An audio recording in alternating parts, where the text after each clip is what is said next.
Madam Vice President, this is another part of this conversation because it affects us all. It's about housing. And another thing that you've been involved in over the years has been about housing, and it remains a priority for families all across the country. So talk more about the work that's being done to address the obstacles that's being presented in front of all of us as we try to gain housing. So you're right, Steve. I mean, back when I was Attorney General of California, I sued the 5 biggest banks of the country during the foreclosure crisis. And you'll remember that a lot of black families were targeted with those promises of these loans, zero payment down, and people ended up going bankrupt. So this is something I focused on for a long time. And here again, let's look at it through the context of obstacles and opportunities. So home ownership is probably one of the most effective and efficient and fastest ways to grow intergenerational wealth. Just think about it in this context. You own a home, and then your child says, you know, Daddy, I want to go to Howard University. Yes. And you can say to your child, honey, you don't have to take out some loans to do that. I'll take some equity out of the house.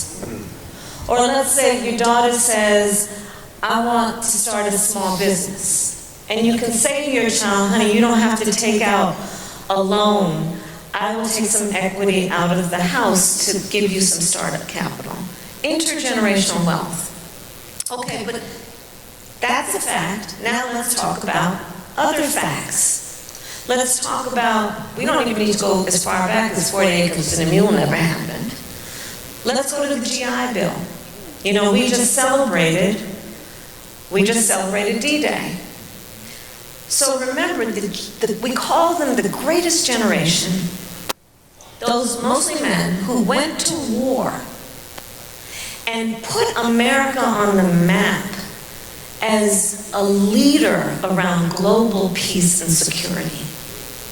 So the United States government, in essence, said, the people said, you are the greatest generation, you sacrificed so much, we owe you, and we believe in you. And there were policies then to boost their standing through loans, specific grants given to them to buy homes. So here was this incredible boost. Here's the reality. Black servicemen, because of what we know to be racial bias and racism in the system, did not receive those loans at the same rate. So where you saw public policy that was about a boost, right? We had disparities before that happened. And then you see the disparities grow even more. Take into account segregation, redlining, urban renewal, where in so many black cities in particular, they would build freeways straight through the neighborhood, which would cut the business community, commerce off from the neighborhoods. Over and over again, we have seen these inflection points in the history of our country that have set folks back around homeownership. So one thing that we have to do is speak truth about that. And the second piece of it then is, what are we going to do to accommodate the fact that we have far too many folks who, for example, in black families, there's no history in their immediate family of home ownership. What are we doing to give them a boost?